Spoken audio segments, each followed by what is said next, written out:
Dear students, already we have seen what is recombinant DNA, how the rDNA will be inserted into the host cell, host plant அப்படின்னு பார்த்தோம் இல்லையா. So அந்த host plantல வந்து recombinant DNA வந்து insert பண்ணுறதுக்கு என்ன method of gene transfer last கிளாஸில் பார்த்தோம் இல்லையா. அதோட கண்டினியூஷன் தான் வந்து ஸ்க்ரீனிங் ஃபார் ரீகாம்பினன்ஸ். ஸ்க்ரீனிங் அப்படின்னா என்னென்னா, அதாவது இப்போ நம்ம ஆர்டிஎன்ஏ வந்து ரீகாம்பினன்ட் டிஎன்ஏவை வந்து ஒரு சூட்டபிள் ஹோஸ்ட் செல்லோட டிஎன்ஏல இன்சர்ட் பண்ணிடுறோம் இல்லையா. ஸோ அதை இன்ட்ரடியூஸ் பண்ண பிறகு we have to that particular host plant has to identify those cells which have received the rDNA molecule. எந்த செல்லில் வந்து அந்த ரீகாம்பினன்ட் டிஎன்ஏ வந்து ரிசீவ் ஆகிருக்கு அப்படின்றத அந்த ப்ராசஸ் வந்து ஐடென்டிஃபை பண்ணணும். அந்த ஐடென்டிஃபை பண்ணுறதுக்கு நிறைய மெத்தட்ஸ் இருக்குது. அது மாதிரி ஐடென்டிஃபை பண்ணக்கூடிய அந்த மெத்தடுக்கு பேர் தான் வந்து என்னது, screening. What is that? Screening. What is screening? Introducing of rDNA into a suitable host cell, it is essential to identify those cells which have received the rDNA molecule. This process is called screening. ஓகேவா? அப்போ screening for recombinant அப்படின்றது, அதாவது recombinant அப்படின்றது என்னது, desired jeans. நம்ம என்ன character வேணுமோ அந்த கேரக்டருக்கான ஜீன்களை தனியாக பிரித்தெடுத்து வேற ஒரு ஜீனோட, அதாவது வெக்டாரோட ஜீனோட இணைத்து அதை வந்து ஒரு ஹோஸ்ட் பிளான்ட்டில் இன்சர்ட் பண்ணுவோம் இல்லையா. இதுதான் வந்து பயோடெக்னாலஜியோட பேசிக் ப்ராசஸ். ஸோ இப்போ அந்த டிசைரபிள் ஜீன் வந்து அந்த ஹோஸ்ட் பிளான்ட்டோட அல்லது அந்த வெக்டாரோட எந்த செல்லில் வந்து இன்சர்ட் ஆகிருக்கு அப்படின்றத வந்து ரிசீவ் பண்ணியிருக்கு அப்படின்றத அந்த ப்ராசஸ் தான் வந்து என்னது, ஸ்க்ரீனிங். அதை வந்து ஒரு சில மெத்தட்ஸ் மூலமாக, ஸ்க்ரீனிங் அப்படின்ற மெத்தட்ஸ் மூலமாக அது வந்து வெதர் இட் இஸ் ஹோஸ்ட் பிளான்ட்டில் வந்து இன்சர்ட் ஆகிருக்கா, எந்த செல்லில் இன்சர்ட் ஆகிருக்கு, அந்த இன்சர்ட் ஆன செல்லில் வந்து what are the changes will be occur அப்படின்றது வந்து we are going to see in this class. Okay, the vector of foreign DNA present in recombinant cell expresses the character while the non-recombinants do not express the characters or traits. So என்ன ஆகும் அப்படின்னா, இப்போ recombinant டிஎன்ஏவை receive பண்ண cells வந்து அந்த ஆர்டிஎன்ஏல இருக்கக்கூடிய கேரக்டரை வந்து எக்ஸ்ப்ரெஸ் பண்ணும் இல்லையா. So other cells will not express the recombinant, அதாவது ஒரு என்னது டிசைர்டு கேரக்டர் என்ன வந்து நம்ம இன்சர்ட் பண்ணியிருக்கோமோ அந்த இன்சர்ட் பண்ண செல்ஸ் வந்து அந்த டிசைர்டு கேரக்டரை எக்ஸ்போஸ் பண்ணும். சப்போஸ் நம்ம வந்து அதிக அளவு வந்து ஃப்ளஷி பார்ட்டுக்கான ஜீன்களை இன்சர்ட் பண்ணியிருந்தோம் அப்படின்னா அந்த செல்கள் வந்து என்ன எக்ஸ்போஸ் பண்ணும், ஃப்ளஷி பார்ட், அந்த ஃப்ரூட் ஃபார்மேஷனில் ஃப்ளஷி பார்ட்டை வந்து எக்ஸ்போஸ் பண்ணும். So other than the cells வந்து it will not expose their characters. Okay, that will be normal செல்ஸாக இருக்கும். ஓகேவா?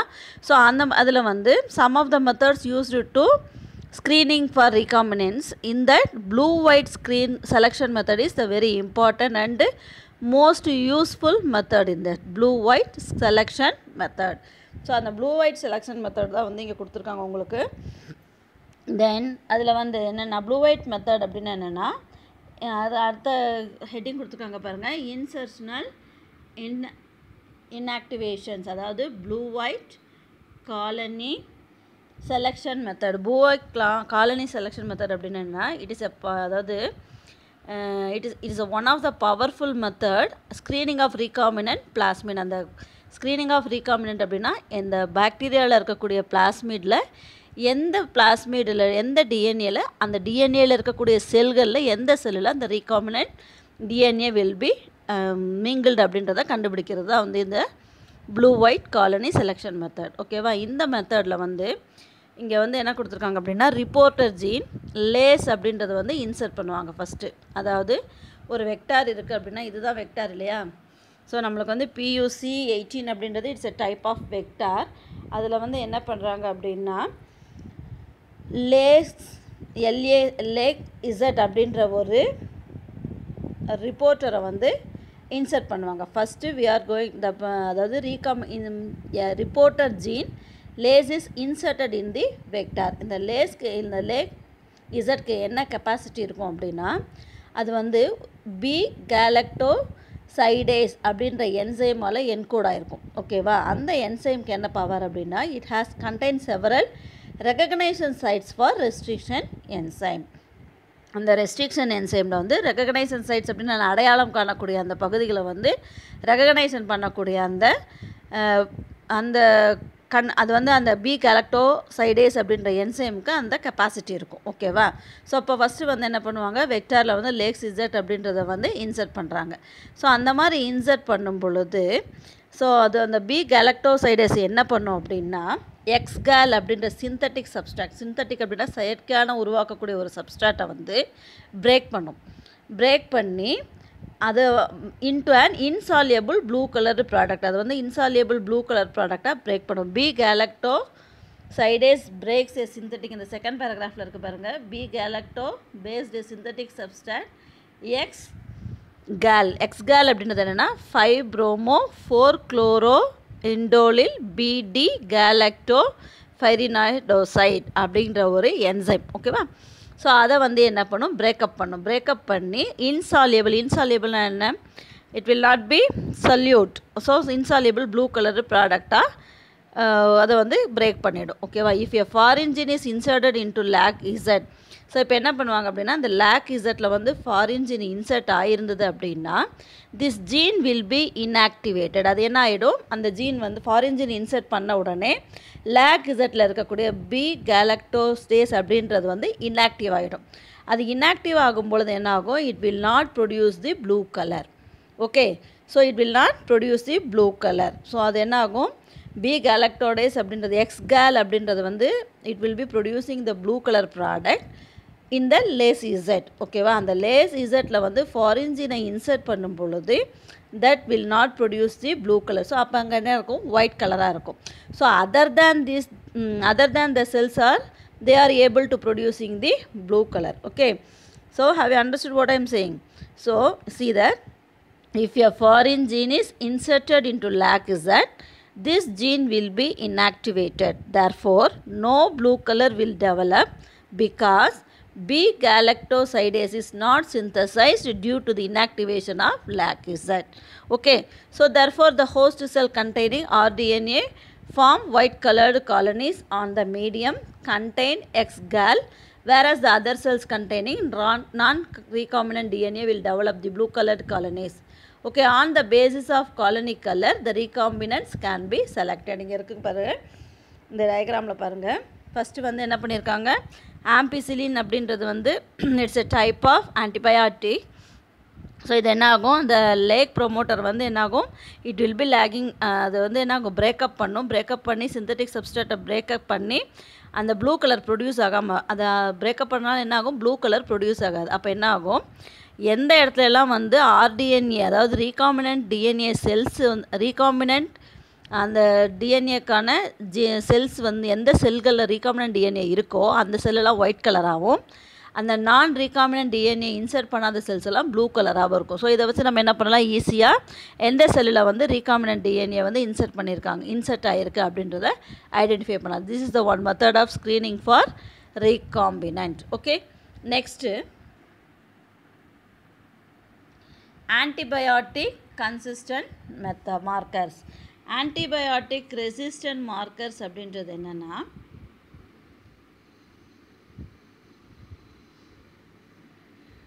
so the antibiotic resistant marker is a gene that produces a protein that provides cell with resistance to an antibiotic.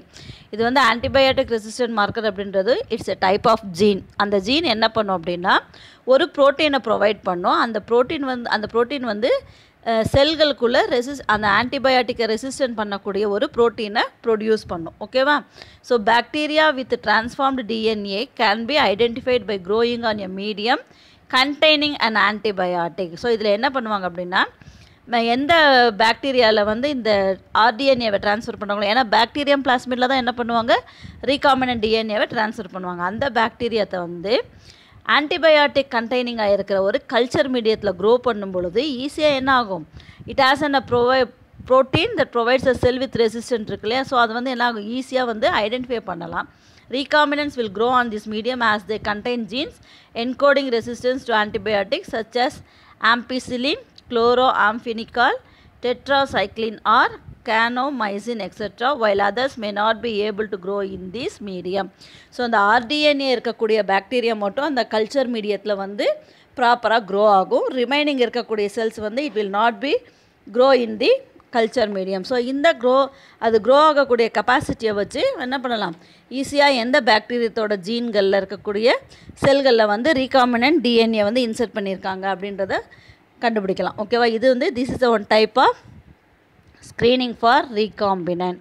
So இதில் வந்து what are the antibiotic produced encoding resistant produced by this antibiotic resistant markers அப்படின்னா ampicillin, chloramphenicol, tetracycline or kanamycin etcetera. ஓகேவா, so இது கொஞ்சம் டஃப்பாக தான் இருக்கும், கொஞ்சம் ஒரு முறைக்கு 2 முறை திரும்பி படிங்க, அப்போ தான் வந்து நல்லா அண்டர்ஸ்டாண்ட் ஆகும்.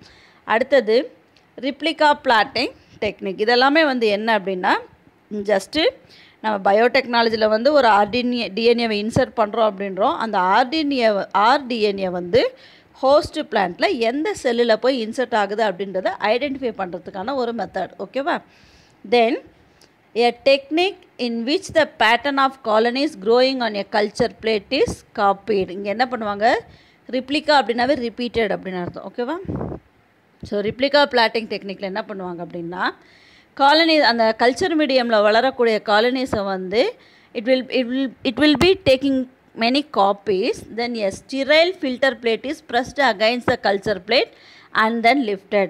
ஸ்டிரைல் அப்படின்னா என்ன அப்படின்னா, வாட் இஸ் ஸ்டெரிலைசேஷன் அப்படின்னு தான் சொல்லுவோம், get rid of the microbes இல்லையா. அந்த ஸ்டிரைல் அப்படின்றது நுண்ணுயிர் நீக்கப்பட்ட, அந்த நுண்ணுயிர் நீக்கப்பட்ட ஃபில்டர் பேப்பரை வந்து என்ன பண்ணுவாங்க, அந்த கல்ச்சர் பிளேட்டுக்கு மேலே வந்து நல்லா வச்சு ப்ரெஸ் பண்ணி then they may be take up, then the filter is pressed against a second sterile culture plate. இதே மாதிரி என்ன பண்ணுவாங்க, இந்த second just a minute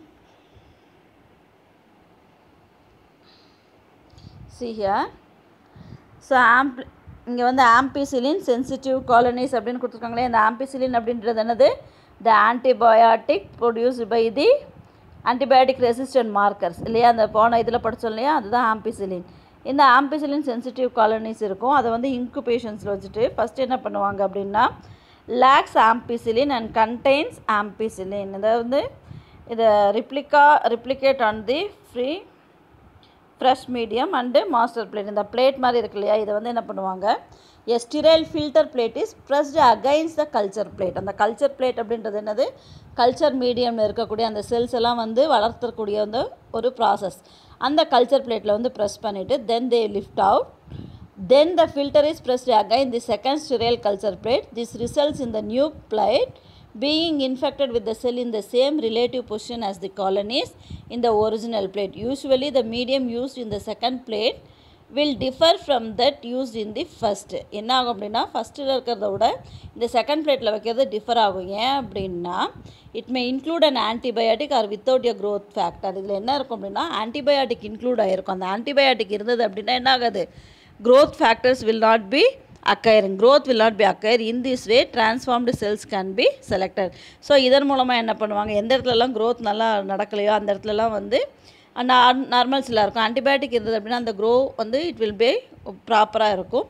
so according to this they May identify the cells which contains RDNA within it. Okay.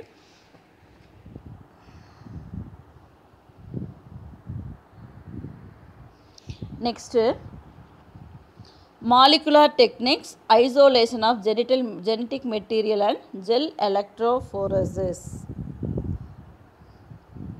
So this is the one type of technique to identify, to screening the RDNA present in the host cell. Okay.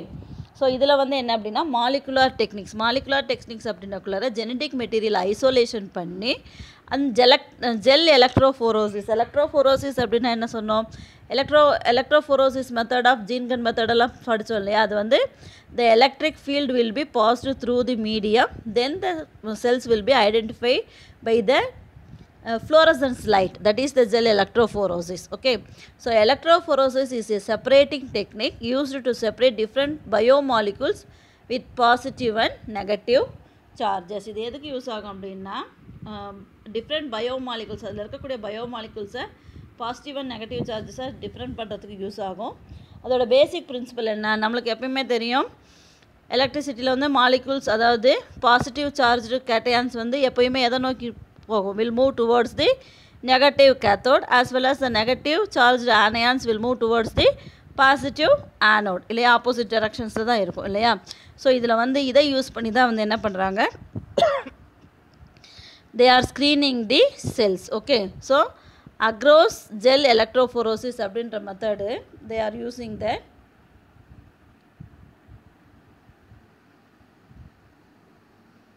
So இந்த Agarose gel electrophoresis அப்படின்னா என்னென்னா, purification of specific அது வந்து first மெயினாக எதுக்கு use ஆகும் அப்படின்னா, specific DNA fragments. DNA fragment அப்படின்னா என்ன, டிஎன்ஏவுடைய துண்டுகளை வந்து பியூரிஃபை பண்ணுறதுக்கு ஃபஸ்ட்டு யூஸ் ஆகும். தென் Agarose is convenient for separating DNA fragments ranging in size from a few hundred to about 20,000 base pairs. அதாவது ஒரு சில நூறுகள்லேருந்து 20,000 பேஸ் பேர்ஸ் வரைக்கும் அந்த ஃப்ராக்மெண்ட்ஸ் டிஎன்ஏ ஃப்ராக்மெண்ட்ஸை வந்து ஐடென்டிஃபை செப்பரேட் பண்ணுறதுக்கு யூஸ் ஆகும் இந்த Agarose gel electrophoresis. Okay, then polyacrylamide is preferred for the purification of smaller DNA fragments. Polyacrylamide அப்படின்றது வந்து it's enzyme is used for the purification. the smaller DNA fragments எல்லாம் வந்து purify பண்ணுறதுக்கு most probably Agarose gel electrophoresis is used for the purification of DNA fragments அப்படின்னு சொன்னோம். அதில் இருக்கக்கூடிய smaller DNA fragments purify பண்ணுறதுக்கு எது யூஸ் பண்ணுறாங்க, polyacrylamide அப்படின்றது. the gel is complex network of polymeric molecules. DNA molecule is negatively charged molecule. இதில் வந்து DNA அப்படின்றது என்னது, நெகட்டிவ்லி சார்ஜ் மாலிகுலாக இருக்கும். Under an electric field DNA molecule migrates through the gel. அதாவது எலக்ட்ரிக் ஃபீல்டில் வந்து DNA molecules வந்து ஜெல்லின் வழியாக பாஸ் பண்ணும் பொழுது the electrophoresis is frequently performed with marker DNA fragments of known size which allow accurate size determination of unknown DNA molecule by interpolations. ஓகேவா. So இது என்ன ஆகும், இந்த bands of DNA in Agarose gel இருக்கு இல்லையா, அந்த டிஎன்ஏ வந்து கற்றைகளாக வந்து இந்த ஜெல் வழியாக பாஸ் பண்ணும் பொழுது it can be identify easily according to the என்னது ஸ்பிளிட்டட் ஆஃப் தி ஃப்ராக்மெண்ட்ஸ். ஸ்மாலர்லேருந்து 20,000 பேஸ் பேர் வரைக்கும் என்ன பண்ணும், ரேஞ்சிங் தி சைஸை வந்து அரேஞ்ச் பண்ணும். As well as then the DNA. இதில் என்ன அட்வான்டேஜ் அப்படின்னா, Agarose gel electrophoresis, the DNA bands can be readily detected at high sensitivity. So high சென்சிட்டிவில் வந்து என்ன ஆகும், ஈஸியாக வந்து டிடெக்ட் பண்ண முடியும். இந்த டிஎன்ஏ அதிக அளவு வந்து அந்த எலக்ட்ரோபோரோசிஸ் செலுத்தும் பொழுது என்ன ஆகும், டிஎன்ஏ ஃப்ராக்மெண்ட்ஸை நம்மளால் ஈஸியாக ஐடென்டிஃபை பண்ண முடியும். அதே மாதிரி the bands of DNA in the gel are stained with the dye ethidium bromide. அது அந்த எலக்ட்ரோபோரோசிஸ் வழியாக போகும்பொழுது அந்த டிஎன்ஏ ஃப்ராக்மெண்ட்ஸ் வந்து ஸ்டெயின் பண்ணுவாங்க, சாயமேற்றுவாங்க. எதன் மூலமாக சாயமேற்றுவாங்க அப்படின்னா, எத்திடியம் புரோமைடு அப்படின்றதன் மூலமாக சாயமேற்றும் பொழுது it can be easily detected as visible fluorescence illuminated in UV light. அந்த யூவி லைட் வழியாக இது பாஸ் ஆகும் பொழுது நாங்கள் it can be easily visible. Okay, ஏற்கனவே எளிமையாக நம்மளால் பார்க்க முடியும். Which can be photographed. அந்த ஃபோட்டோகிராஃபி காப்பி மாதிரி நம்மளால் we can easily identify the DNA fragment. அந்த டிஎன்ஏ ஃப்ராக்மெண்ட் வந்து என்ன ஆகும், ஸோ இதன் மூலமாக வந்து என்ன பண்ணுவாங்க, this is the one molecular technique.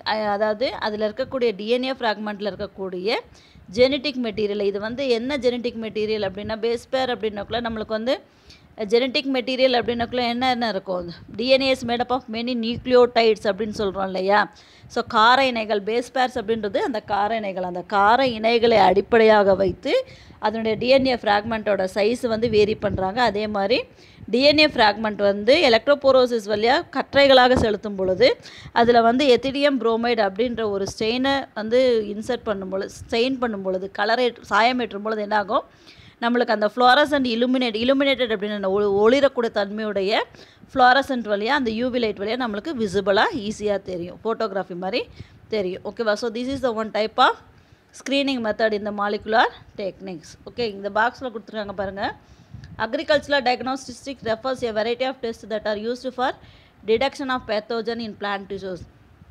So அக்ரிகல்ச்சரில் என்ன டயக்னோஸ் பண்ணுவாங்க அப்படின்னா, பேத்தோஜன் அப்படின்னா என்ன, disease causing agents are called pathogens. Plant டிஷ்யூஸில் இருக்கக்கூடிய பேத்தோஜனை டிடெக்ட் பண்ணுறதுக்கு இந்த மெத்தட் யூஸ் பண்ணுவாங்க. என்னென்ன மெத்தட் அப்படின்னா, ELISA and DNA probes. ELISA அப்படின்றது என்சைம் லிங்க்டு இம்யூனோ சார்பன்ட் அசைம்.